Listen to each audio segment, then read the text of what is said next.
Welcome back नाज़रीन। बात कर लेते हैं इस वक्त आसमान को छूती महंगाई से। रमज़ान मुबारक में राशन तकसीम करने की जो रिवायत है वो मुतासर हो चुकी है और ये बताया जा रहा है कि जो आसमान को कीमतें पहुंच चुकी हैं, इस वजह से जो लोग साहिब इस्तिताअत लोग हुआ करते थे, जो लोगों की मदद करते थे, उनकी अब मदद कम हो चुकी है, कम की जा रही है। और ये भी रिवायत है कि ख़ास तौर पर जो रमज़ान का महीना है उसमें लोग राशन के पैकेट तैयार करके उन्हें ज़रूरतमंदों में तकसीम करते हैं। मैं ज़रा सा जो इस वक्त होलसेल रेट हैं अशियाए खुर्दनोश के वो आपके सामने रखूँगा, उसके बाद फिर बात करेंगे कि वजह क्या है ये जो राशन तकसीम किया जाता है उसमें कमी हुई है। सुपर क्वालिटी के बासमती जो चावल है उनकी कीमत 370 रुपये से 380 रुपये फ़ी किलो हो चुकी है। और आटे की अगर बात की जाए तो 140 से 160 रुपये फ़ी किलो आटा फ़रोख्त किया जा रहा है, जबकि चीनी 110 रुपये फ़ी किलो फ़रोख्त हो रही है। मूंग की दाल की अगर बात की जाए 245 से 260 रुपये फ़ी किलो फ़रोख्त हो रही है। मसूर की दाल है वो भी 240 से 245 रुपये है, जबकि दाल माश को अगर ऐड किया जाए तो 400 रुपये फ़ी किलो ये फ़रोख्त हो रही है। काले चने की बात की जाए तो 180 से 185 रुपये फ़ी किलो फ़रोख्त हो रहे हैं, जबकि सफ़ेद चना 295 रुपये से 370 रुपये फ़ी किलो फ़रोख्त किया जा रहा है। दरमियाने दर्जे की अगर बासमती चावल की कीमत का तखमीना लगाया जाए तो 350 रुपये फ़ी किलो तकरीबन ये फ़रोख्त हो रहा है। अच्छी क्वालिटी के अगर चावल जो आप और मैं इस्तेमाल कर सकते हैं या करते हैं वो 350 रुपये फ़ी किलो या उससे भी ज़्यादा नर्ख इसके मार्केट के अंदर अवेलेबल हैं। अब मयारी घी और कुकिंग ऑयल की कीमत की बात करें तो 550 रुपये से 680 रुपये फ़ी किलो ग्राम के दरमियान ये फ़रोख्त हो रहे हैं। अगर गुज़िश्ता साल की बात की जाए तो यही रेट 400 रुपये से 490 रुपये थे, जो कि इंतहाई ज़्यादा हद तक बढ़ चुके हैं। चीनी की अगर बात की जाए जो कि मशरूबात के लिए इस्तेमाल की जाती है ज़्यादातर, 110 रुपये से 120 रुपये फ़ी किलो फ़रोख्त हो रही है। गुज़िश्ता साल यही चीनी फ़ी किलो 83 रुपये से 95 रुपये फ़ी किलो फ़रोख्त हुई थी। ये वो होलसेल रेट्स हैं जो हुकूमत की तरफ से वाज़े किए गए हैं। लेकिन सवाल यहाँ पर ये पैदा होता है कि रमज़ान के महीने के अंदर जो लोग पैकेट्स बनवाते हैं राशन के और फिर जो ज़रूरतमंद होते हैं उनमें तकसीम किया करते हैं, ये बताया जा रहा है कि इस बार उसमें कमी आई है। ताजिर बरादरी का जो यहाँ पर मौक़िफ़ सामने आया वो कहते हैं कि बिजली के बिल महंगे हो चुके हैं, गैस के नर्ख बढ़ चुके हैं, पेट्रोलियम मसनूआत की बढ़ती हुई कीमतें हैं। एक ये भी बड़ी वजह बताई जा रही है कि बढ़ती हुई महंगाई के अंदर जो साहिब इस्तिताअत लोग हैं वो मदद करने से कासिर हैं। मुख्तलिफ जो अशिया हैं उनके जो रेट हैं पिछले साल के मुकाबले 60% इसमें इजाफा हुआ है। इसी पर बात कर लेते हैं हमारे रिपोर्टर जो शहर भर का दौरा करते रहे और मुख्तलिफ जगह से वो रेट कोट करते रहे, और जो ऑर्गेनाइजेशंस काम करती हैं राशन तकसीम करने के लिए उनका भी मौक़िफ़ सामने रख चुके हैं। वो तारिक काज़मी ऑन कॉल मौजूद। तारिक, की क्या मामला है? राशन पैक की जो तैयारी हुआ करती थी हम देखते थे जो सुपर स्टोर्स होते हैं वहाँ पर जो है वो बड़ी तादाद में राशन के पैकेट्स बनाए जाते थे और फिर वो मुखैर हजरात की जानिब बढ़ते थे, ज़रूरतमंद लोग जो होते थे उनको दिए जाते थे। इस बार ताजिर बरादरी ये क्लेम कर रही है कि उसमें कमी आई है। क्या इस वक्त आपके पास अपडेट्स हैं, ग्राउंड रियलिटीज़ क्या है? बिस्मिल्लाहिर्रहमानिर्रहीम। ये कहना ये कहना चाहिए। देखिए, फिलहाल मैं आपको तफसीलात से आगाह करूँ कि इस शहर की रिवायत रही है कि हमेशा से इस शहर की रिवायत रही है कि हमेशा ये लोग जो है वो दूसरे जो गरीब लोग होते हैं, जो मुतवस्सित तबका होता है, जो सफेदपोश लोग होते हैं, उनको चीजें प्रोवाइड करता है। चाहे वो रमजान की बात कर ली जाए या रमजान के अलावा किसी और चीज की बात कर ली जाए। देखने में ये आया है कि गुज़िश्ता साल की निस्बत जो है वो इस साल जो है वो 50% जो है वो इन तमाम मामलात में जो है वो कमी आई है। रोज के ऊपर दस्तरखान लगते थे, वहां पे चीजें डिस्ट्रीब्यूट होती थी, उनके अंदर भी कमी आई है। जो राशन तकसीम किए जाते थे उनके अंदर भी कमी आई है। मौके जाना, NGO से बात की, मुख्तलिफ जो लोग जो तबका है जो लोगों को चीजें प्रोवाइड करता है उनसे बात की, तो उनका कहना यह है कि भाई जो चीज पिछले साल 100 रुपए की मिलती थी, एग्जाम्पल उन्होंने दी कि 100 रुपए की जो चीज मिलती थी वो आज वो चीज 500 रुपए की पहुंच चुकी है।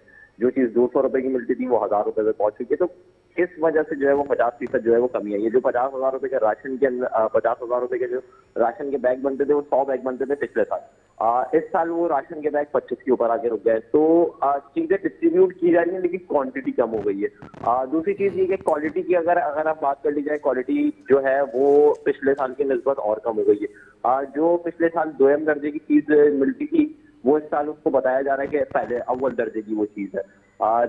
तमाम इदारे जो है वो मुतारिक हैं, रेट लिस्ट को चेक कर रहे हैं, रेट लिस्ट के ऊपर इम्प्लीमेंट कराने की कोशिश कर रहे हैं, लेकिन तमाम दावे, तमाम वादे, तमाम हिकमत अमली जो है उससे फर्क आगे खड़ी जाती है। क्यों? ऑर्डिनेंस पास कर दिया जाता है, ऑर्डिनेंस के तहत जो है वो बचत बाजार लगा दिए जाते हैं, लेकिन बचत बाजार का फायदा किसका?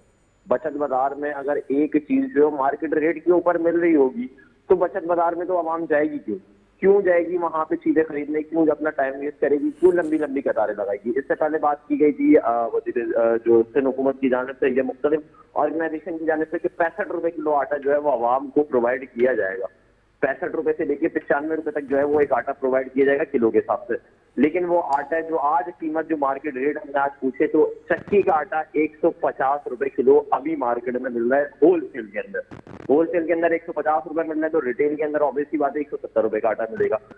दूसरा जो फाइन आटा के अगर जिसे कहते हैं, जिससे पराठे, जिससे जो है रोटी, तंदूर की रोटी वगैरह बनती है, वो आटा जो पिछले साल अगर बात कर ली जाए, जो उस दिन हुकूमत ने जो रेट तय किए थे इस साल भी और जो पिछले साल भी, वो 95 रुपए किलो जो है वो तक किए थे। लेकिन इस साल जो है वो रेट जो है वो 115, 120, 130, 140, लास्ट आ जाए 140।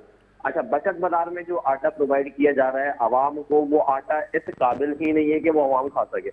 आवाम की शिकायत जो है वो कमिश्नर ऑफिस तक पहुंच रही है। कमिश्नर साहब जो खुद विजिट कर रहे हैं, दौरे कर रहे हैं तमाम बचत बाजारों का। आज भी उन्होंने मडीर का दौरा किया, कल डिस्ट्रिक्ट सेंट्रल का दौरा किया था, उससे कबल जो है वो डिस्ट्रिक्ट ईस्ट का दौरा किया था।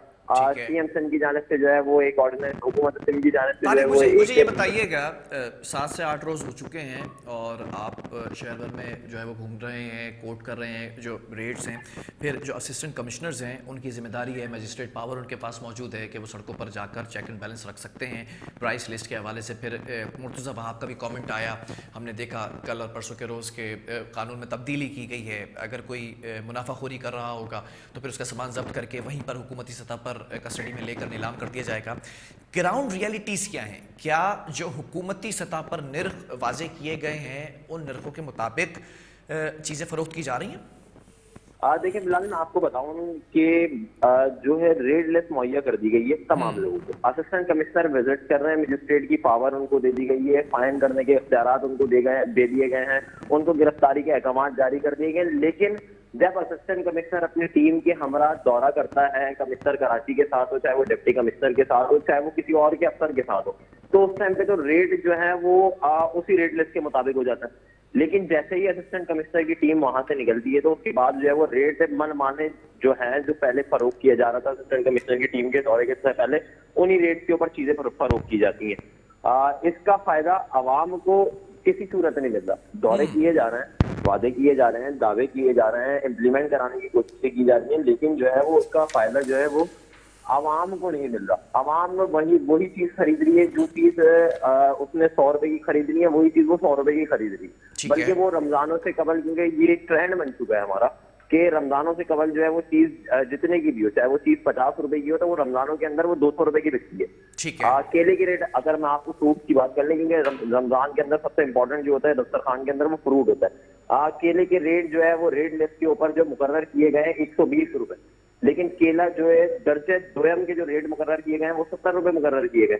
लेकिन केला दर्जे दोयम का जो है वो 180 रुपए दर्जन मिल रहा है और जो दर्जे अव्वल का है वो 250 रुपए मिल रहा है। अगर वजह जरा मालूम करना चाहूंगा मैं तारिक, असल इशू क्या है? हम देखते हैं कि जो फ्रूट मार्केट है वहाँ पर सबसे ज़्यादा जो है वो निर्ख वाजे होते हैं। जब आप एक आम शहरी ख़रीदने जाता है फ्रूट्स को या फिर सब्जियों को, ये क्या पीछे से ही महंगे आ रहे हैं? जो मिडिल मैन है वहाँ पर मुनाफाखोरी हो रही है या फिर ये जो रिटेलर्स हैं इनकी जानिब से हो रही है? क्या पता लगा है? देखिए बिलाल, मैं आपको बताऊं कि जो दुकानदारों का हमने मौक़िफ़ जाना, जो रेडी वालों का मौक़िफ़ जाना, जो मंडी का मौक़िफ़ हमने जाना, मंडी के जो एसोसिएशन है उनका मौक़िफ़ जाना, उन्होंने कहा कि चीज हमें जो पीछे से महंगी आ रही है, क्योंकि इससे कबल जो है वो सैलाब आया, सैलाब की वजह से फसलें तबाह हो गई, जिसके बायस जो है वो जो फसलें तबाह हुई, तो उसके बाद जो स्टॉक था सिर्फ वही मार्केट में आ रहा है। ठीक है, मार्केट वो जब मार्केट में आ रहा है तो वो महंगे दामों बिक रहा है, क्योंकि डिमांड और सप्लाई का बड़ा फर्क पड़ता है। डिमांड ज्यादा है, सप्लाई कम है, तो वो रेट मनमाने उसके ऊपर जो है वो फरोख्त की जा रही है। तमाम सवाल यहाँ पर ये पैदा होता है मुर्तज़ा, आपने वजाहत की कि कानून में तब्दीली की गई है, जो जुर्माने होते थे उनको कम करके अब जो सामान है उसको जब्त करके फिर नीलाम कर दिया जाएगा। ये रिटेलर्स के लिए वाजे किया है, तो क्या जो मिडिल मैन है और जो होलसेलर्स हैं या फिर उनसे पीछे जो लोग हैं उनके लिए भी यही कानून है? देखिए बिलाल, मैं सिर्फ आपके तवज्जो से, आपके प्रोग्राम के तवज्जो से सिर्फ मैं मुर्तज़ा वहाब से, तर्जुमान जो सिंध गवर्नमेंट है, उनसे सिर्फ एक सवाल करना चाहता हूँ कि आया कि ये चीज जो है वो अवाम को फायदा देगी? आपने चीज जब्त कर ली, आपने उसको फाइन कर दिया, आपने उसको प्लेंटीज कर दी, तमाम चीजें कर दी, गिरफ्तारी भी अमल में आ गई, लेकिन इसका फायदा किसको है? आवाम को तो कोई फायदा नहीं है, आवाम तो वही महंगे रेटों पे चीजें खरीद रही है जी। आवाम जो है वो तमाम चीजें उन्हीं रेट पे खरीद रही है जो एक ठेले वाला बेच रहा है अपनी मर्जी से। अच्छा। कमिश्नर कराची की रेट को चैलेंज किया जा रहा है, डिप्टी कमिश्नर की रेट को चैलेंज किया जा रहा है, इन शॉर्ट रियासत की रेट को चैलेंज किया जा रहा है। रियासत को आंखों में आंखें डाल के ये बात बोली जाएगी कि आप कुछ भी कर लें, जितने भी फायर कर लें, आप जितनी भी गिरफ्तारियां कर लें, हम उसी रेट पे भेजेंगे जो हमारी मर्जी हो। ठीक है, माजी में मुझे याद है लाहौर के अंदर मिसाल कायम की थी, जो इस वक्त वज़ीर आज़म ने शहबाज शरीफ साहब जब वो वज़ीर आला थे पंजाब के, तो फूड इंस्पेक्टर्स को रेट लिस्ट जो डिपार्टमेंट है उनको एक्टिव किया था, इजाफी नफरी सड़कों पर उतारी थी और हमने देखा था कि कंट्रोल किया था उन तमाम चीज़ों को। सिंध के अंदर यहाँ पर ख़ास तौर पे स्पेसिफिकली और प्रिसाइजली कराची के अंदर जो एक बड़ा मसला है, हर चीज़ की तरफ हम बाइकआउट की तरफ जाते हैं, शहरियों ने फ्रूट्स का फलों का भी बाइकआउट किया, तो क्या उसके बाद कुछ फ़र्क आया निर्ख में?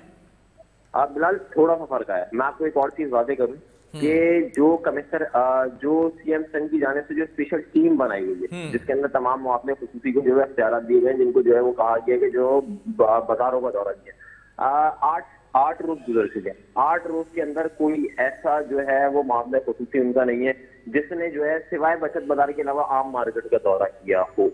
चाहे उसके अंदर सूबाई मिनिस्टर्स भी उसके अंदर शामिल है, मामले खुसूसी भी उनके अंदर शामिल है, वो सिर्फ बचत बाजारों के दौरे करते हैं। बचत बाजार के दौरे करते हैं, वहां पे चीज जो है वो जो कम रेट में दे दी जाती है जिस टाइम पे दौरा होता है। उसके बाद जो है वो अच्छा एक और चीज मैं आपको बताऊं, अक्सर बचत बाजार ऐसे हैं कराची में जो कायम किए गए, उसके अंदर जो आवाम की जरूरत जिंदगी की चीजें हैं वो है ही नहीं वहाँ पे। अच्छा, चलिए ठीक है। तारिक, इस हवाले से मैं अपडेट करने के लिए बहुत शुक्रिया। तारिक काज़मी मेरे साथ मौजूद है। अब देखना ये है कि ख़बर हमने ये रखी है कि जो इस वक्त रमज़ान के इस माह में गरीबों की यानी ज़रूरतमंदों के लिए राशन के पैक बनाए जाते थे, उसमें एक बड़ी तादाद जो है वो कमी वाक़ई हुई है। उसकी वजह ऑब्वियसली महंगाई बताई जा रही है और ताजिर बरादरी ने भी कोट किए हैं, मैंने आपको होलसेल रेट भी बताए हैं जिसमें 60% तक इजाफा हुआ है। दूसरी तरफ एक मसला ये भी था जो हमारे रिपोर्टर ने ऑन ग्राउंड रियलिटीज़ को सामने रखा है और बताया है आपको कि मुनाफाखोरी की जा रही है और फिर उसको रोकने के लिए हुकूमती सतह पर जो है वो हिकमत अमली है वो नाकाम नज़र आती है। एक और स्टोरी हमारे साथ इस वक्त जो है वो हम ऑन एयर करने जा रहे हैं और आपको बताएंगे कि सिंध के जो बोर्ड्स जामियात हैं उस बोर्ड्स के अंदर हमने ये मसला उठाया था कि जो तकर्रियाँ होती हैं वो गैर कानूनी तौर पर होती हैं। इस खबर के बाद हम ये देखते हैं कि वो तकर्रियों का कानूनी और गैर कानूनी होने का मसला तो एक तरफ रख दिया गया, लेकिन एक नोटिफिकेशन निकाला गया है जिसमें मेरिट पर तकर्रियों को छोड़कर ये नोटिफिकेशन में वजाहत की गई है कि अहम ओहदों पर तबादले की जो इख्तियारात हैं वो इख्तियारात दे दिए गए हैं। क्या इस वक्त मामला है, हम जान लेते हैं कंसर्न रिपोर्टर से। मुजम्मिल फिरोजी ऑन कॉल मौजूद है। मुजम्मिल, ये मामला क्या है? हाँ बिलाल, बिल्कुल देखें, तारीख में पहली मरतबा सिंध के तालीमी बोर्ड में चेयरमैन, सेक्रेटरी, नाज़िम इम्तिहानात, ऑडिट ऑफिसर और दीगर मुलाजिमीन की एक बोर्ड से दूसरे बोर्ड में तबादले और तकर्री की मंजूरी देकर बाकायदा नोटिफिकेशन जारी कर दिया। ये पहली दफा ऐसा हो रहा है कि इस तरह की कभी भी कोई नोटिफिकेशन जारी नहीं हुआ कि किसी को भी तकर्री दूसरे बोर्ड जो इंजीनियर के बोर्ड है वहां से कोई यहाँ पर आ सके या वहां पर कोई जा सके। इससे मामला जो है वो बहुत ज्यादा खराब हो जाएंगे कराची बोर्ड के भी और जो दूसरे बोर्ड है वहां पर। अब देखिए, इसमें नोटिफिकेशन के मुताबिक कंट्रोलिंग अथॉरिटी जो है वजीर बोर्ड और जामियात है इस्माइल राहू साहब, वो उन्होंने ये नोटिफिकेशन को एंडोर्स किया है कि तालीम बोर्ड के चेयरमैन के अफसरान के तबादले और तैनाती का इख्तियार होगा। अब जबकि सेक्रेटरी बोर्ड और जामियात को ग्रेड 17 और इससे निचले ग्रेड के मुलाजिमीन के तबादले और तैनाती इख्तियार होगा, तो अब पता ही क्या होगा। ये होगा कि एक गोरख धंधा शुरू हो जाएगा कि जो जिससे ज्यादा रेट लगाएगा उसको ओहदा मिल जाएगा। तो पहले भी रेट लगते थे मगर क्योंकि वो उसमें फिर भी मेरिट होता था कि जो मेरिट पर उतरेगा वो। अब ये यहाँ पर ये नोट किया जाएगा कि जो जिससे ज्यादा पुलिस वाला मामला यहाँ पर शुरू होने वाला है, महकमा तालीम में भी, चेयरमैन में भी, चेयरमैन बोर्ड के मामला में भी, क्योंकि वही ये कमाई का धंधा है। आपको पता है सालाना इम्तिहानात होते हैं, जैसे अभी हमने कल एक खबर देखी थी कि 30,000 बच्चे जो फेल हो गए थे उनको पास कर दिया गया। ये क्यों, किस तरह के पास हो गए? अच्छा मुजम्मिल, ये भी जानना चाहूंगा, तारीख में क्या ये पहली दफा हुआ है ये नोटिफिकेशन जो जारी किया गया है, इख्तियारात दे दिए गए हैं तबादले और तकर्रियों के? बिल्कुल बिलाल, ये सिंध की तारीख में पहली दफा ऐसा हो रहा है और ये देखिए ये सब कुछ इसीलिए हो रहा है कि हर चीज को जो है वो कंट्रोल में ले लिया जाए और मनपसंद अफसरान को जगह दी जाए। अब उससे देखिए, अब मैं आपको बता दूं एक बात और कि सिंध के 8 तालीमी बोर्ड ऐसे हैं जिसमें गुज़िश्ता 5 वर्ष से सेक्रेटरी, नाज़िम इम्तिहान और ऑडिट अफसर की असामियां खाली पड़ी हुई थी। अब उन्हीं को भरने के लिए अब जो जितनी अच्छी बोली लगाएगा, जो जितनी अच्छी बार्गेनिंग कर सकेगा, जो जिसे ज्यादा पैसे देगा उसको वो ओहदा मिल जाएगा। अब इन ओहदे पर जो पहले जो लोग आते गए वो तरक्कियां पाकर क्लर्क थे या वो निचले जूनियर अफसरान थे और वो दूसरे महकमों से आए हुए थे। अब उसमें ये होगा कि महकमा तालीम में, जैसे पहले भी हमने खबर दी थी कि महकमा ज़राअत का एक अफसर जो है वो महकमा तालीम में बड़ा जमान है, उसी तरह यहाँ पर बहुत सारे ऐसे अफसर आ जाएंगे जिनका महकमा तालीम से वापस वास्ता भी नहीं होगा, मगर वो महकमा तालीम से की कंट्रोलिंग संभालेंगे और इजारादारी उनकी यहाँ पर होगी, वो चलाएंगे। आप देखिए एक बात और जो अहम बात है इसमें कि वो है कि 5 तालीमी बोर्ड में से 3 बरस से चेयरमैन का ओहदा खाली है। 5 जो तालीमी बोर्ड है उसके ऐसा ओहदा खाली है। एक बात जो सबसे अहम है कि रिटायर्ड और ओपीएस और दोहरा चार्ज और डिप्यूटेशन पर सिंध हाई कोर्ट ने पाबंदी लगा रखी है, मगर उसके बावजूद इस नोटिफिकेशन का जारी होना एक सवाल निशान है कि किस तरह से वो लोगों को ओहदा दिया जाएगा और तकरीरें होंगी। मगर महकमा बोर्ड और जामियात का ठीक है। मुजम्मिल, ये बताइएगा, ये जो इस वक्त इख्तियार दिया गया है तकर्री और तबादले वजीर बोर्ड और जामियात कर सकते हैं, इससे पहले ये इख्तियार किसके पास था? देखिए इससे पहले अख्तियारात ये थे कि जो कराची बोर्ड का होगा बंदा वो कराची बोर्ड में ही रहेगा, उसके और वो प्रमोशन पाकर जो पढ़े लिखे लोग होंगे वो मेरिट पर तकरूरियाँ होंगी। अब उसमें ये होगा कि जो दूसरी असामियाँ खाली पड़ी हुई है, जैसे मैंने आपको बताया कि 5 साल से असामियाँ खाली हैं इनके मुख्तलिफ बोर्ड में, 5 बोर्ड में। अब उनको फिल करने के लिए उन्होंने ये नोटिफिकेशन निकाला है ताकि वो हर चीज बिल्कुल बड़ी जमा हो जाए और जो उस तरह से अपने मनपसंद अफसरान को तैनात कर सके। ठीक है। अब सवाल ये पैदा होता है कि जो अदालत है उसने भी पाबंदी लगा रखी है डेपुटेशन पर या फिर दोहरा चार्ज या फिर जो ओपीएस अफसरान हैं उनको तैनात नहीं किया जा सकता, लेकिन फिर भी ये ज़रा बताते कि 18 ऐसे अफसरान हैं जो महकमा बोर्ड और जामियात ने अपने पास रखे हुए हैं, इन पर अभी तक कोई एक्शन लिया? बिल्कुल बिलाल, यही बात है। हमने इसको बार बार हमने इसको दोहराया है कि महकमा बोर्ड और जामियात का जो सिंध हाई कोर्ट की बात पर जो उन्होंने किया है उसको, उस पाबंदी को तो छोड़ ही दें। 18 अफसरान महकमा जामियात व बोर्ड ने अपने पास मुलाजिमीन को तैनात कर रखा है, दूसरे इदारों से आए हुए हैं और या उन पर या तो डिप्यूटेशन या ओपीएस या दोहरा चार्ज का उन पर उस पर है कि भाई ये इनका दोहरा चार्ज इन्होंने लिया हुआ है, मतलब 2 चार्ज लिए हुए। ऐसे बहुत से हैं। अगर मैं आपको एक मिसाल बताऊं, जैसे नवाब शाह के तालीमी बोर्ड के चेयरमैन है डॉक्टर फारूक हसन, जो बुनियादी तौर पर सेक्रेटरी यूनिवर्सिटी के वाइस चांसलर है, और टेक्निकल बोर्ड के चेयरमैन डॉक्टर मसरूर शेख की मुद्दत 2 साल कबल हो चुकी है, वो रिटायर हो गए, अब उनको दोबारा ओहदा दे दिया गया है। इसी तरह सेक्रेटरी बोर्ड में 19 जिला के कायम मुकाम चेयरमैन रफीक अहमद पहले जो कि मीरपुर खास बोर्ड के चेयरमैन बरकात हेडली की मुद्दत 2 वर्ष पहले मुकम्मल हो गई थी, उनकी जगह पर उनके बाद हैदराबाद बोर्ड का चेयरमैन का भी दे दिया है ओहदा, इसलिए उनके पास इजाफी चार्ज है। इस तरह के बहुत 18 मैंने आपको बताएं कि वो अफसरान थोड़े चार्ज है, उनको दूसरे डिपार्टमेंट से भी तनख्वाह ले रहे हैं, वो यहाँ से भी तनख्वाह ले रहे हैं। चलें, बहुत शुक्रिया मुजम्मिल इस हवाले से हमें अपडेट करने के लिए। अब देखना यह है कि इस वक्त जो तकर्री तबादलों का नोटिफिकेशन किया गया है वजीर बोर्ड्स और जामियात, यानी कि जो इस वक्त करंट वजीर बोर्ड हैं मोहम्मद इस्माइल राव साहब, अब उनके पास ये इख्तियार मौजूद है कि वो ट्रांसफ़र पोस्टिंग्स जो है वो अपने हाथ में रख सकते हैं। इसमें अब देखना ये है कि जो पहले 18 मुलाजमिन उनके अफसरान उनके साथ काम कर रहे हैं, जो अदालती अहकामात की खुली खिलाफ वर्जी है, उस पर क्या करते हैं। बहरहाल वक्फे की तरफ बढ़ेंगे, वक्फे के बाद बात करेंगे। मरदमशुमारी पर तहफ़्फ़ुज़ात दूर नहीं किए गए हैं, क्योंकि पाकिस्तान की जो मुलाकात हुई है वज़ीर-ए-आज़म पाकिस्तान से, उसका खुलासा आपके सामने रखेंगे एक वक्फे के बाद।